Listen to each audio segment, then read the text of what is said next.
Hello guys, good morning, જય શ્રી કૃષ્ણ ને જય ગઈશ. હજી હું આવી ગઈ છું તમારા જ માટે એક નવો બ્લોગ લઈને. અને પાછળ પડે છે આપણે દુકાનની ખારી ટોશ. વાગ્યા છે 11. ત્યાં રસોઈ પણ આપણે ચાલુ કરી દીધી છે. તો ગાઈસ વાગી ગયા છે સાંજના 5:30. અને આપણે આજે આમ તો સવારે ઘી ગરમ કરીએ છીએ. આજે ટાઈમ નહોતો સવારે એટલે અત્યારે ઘી ગરમ કરવા મૂકી દીધું. આટલી મલાઈ થઈ હતી, ત્યાં માખણ બનાવીને એક આટલું ઘી ગરમ કરી દઈએ. પછી સવારમાં શું ટાઈમ રહેતો નથી, સવારમાં ટાઈમ ના રહે કારણ કે છોકરાઓને જવાનું હોય સ્કૂલે, કામ બધું હોય એટલે લેટ થઈ જાય છે. અત્યારે ટાઈમ હતો તો લાય અત્યારે જ કરી દેવા દે. જો આટલું થાય છે આપણે તો ઘી. કેટલું નીકળે જોઈએ ઘી આમાંથી, તો આમાંથી કેટલું ઘી થાય છે એ જોઈ લઈએ. અને જો એની છાશ પણ એટલી નીકળી, આ એની મલાઈની આટલી છાશ છે. અમારા છાશ તો કોઈ પીતું નથી, આ છાશ નહીં ભાવતી કોઈને. અમારા બધા અમૂલની છાશ પીવાવાળા છે બધા. ઘરે આપણે જો દહીં જમાઈને છાશ બનાવીએ ને એ છાશે નહીં ભાવતી. આ બધાને છે ને અમૂલની છાશ બાટલી જે આવે છે ને એ જ છાશ ગમો. અમને ભાવ દહીં ઘરનું જમાયેલું છાશ. અમારા પવિત્રબેનના પપ્પાને તો બિલકુલ નહીં ભાવતી. એમને તો બસ અમૂલની જ છાશ જોઈએ. ચલો ગાઈસ, તમને લોકોને પછી મળું છું. અમારા પવિત્રબેન લેસન લખવા બેઠા. ઓહો, ચશ્મા પહેરી દીધા આજ તો. હા, ચશ્મા સારા લાગે પણ કાંઈ નહીં, સરસ લાગે. ઇયરફોન પર આવ્યા. ભૂંગરા ભરાઈને બેસી ગયા. પેલો નાનો ગટ્ટીઓ કેવો ભરાવતો હતો એ જબરું ડે હતું નહીં. તે ગટ્ટી મારી બેટી આવે ને તો એમાં ફોન કરો પૈસા લેવા હતા. એટલે પેલા ડ્રોવર ખુલેવા નતા ને આલી વખત ઠીક કરી દીધા હતા.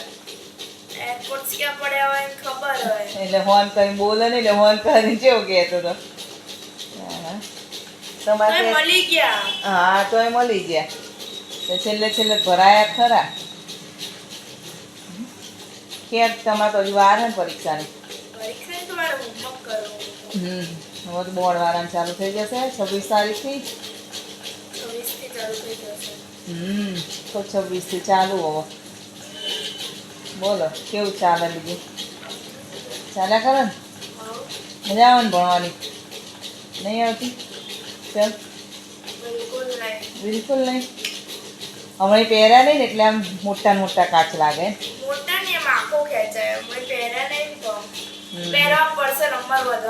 હા તો પહેરો ને તા કરવડાયા શું મૂકી રાખવા કરાયા? પહેરવાના ડેલી. ત્યાં તો પણ દૂરના જ નજીક ના દૂરના હતા. હા, એટલે અડધો જતો એટલે જ પહેરવાના જતો રહે.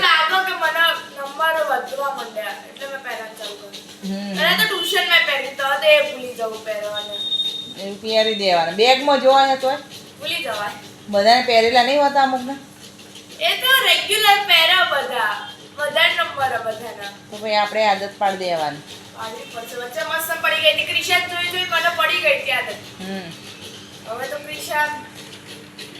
ખાવા માટે પણ જમવા માટે પણ આવી ગયા. ખાવા આયા ના વારું કરવા આયા. અત્યારે તો વારું જ કહેવાય ને. અત્યારનું વારું કહેવાય. શું કહેવાય? હા, તો વેજીટેબલ ખીચડી અને ભાખરી. જો આજ તો ચશ્મીશ બેન બની ગયા. સર તો ભાઈ પહેરવાના. ના ના, એને હવે આખો પેલી નંબર વધે તો પછી આગળ તકલીફ પડે ને. હાથમાં તો શું એના બેગમાં જ હોય છે. કહું ચશ્માથી બેગમાં જ હોય છે. પણ પહેરે તો સારું જ ને. દૂરનું જો દૂરના હા ને એટલે બોર્ડમાં લખવાનું હોય એટલે પછી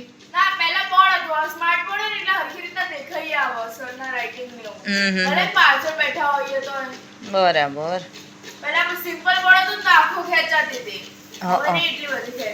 જો આમને તમારે ભૂખ લાગી જઈ છે. જો આવે એવું. તો ચલો તાણે જમવા બેસી ગઈએ ગાઈસ. તમારે લોકોને પણ જો જમવું હોય તો સરસ મજાની એકદમ કડક ભાખરી, ખીચડી વઘારેલી, દૂધ, છાશ. અમારા પવિત્રાબેન તો દૂધ લેતા નહીં, છાશ જ. ના તાજ ગરમ નહોતું કર્યું, પણ છાશ લો ને. હવે ઉનાળામાં તો છાશ લે, પણ પેલી વેજીટેબલ ખીચડી એમાં દૂધ ચો તમે લો.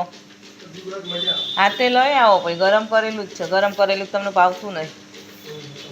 હા તે વાંધો નહીં, જો લઈ આવતા તો પવી બેનને તમારે છાશ લેવાની નહીં બહુ.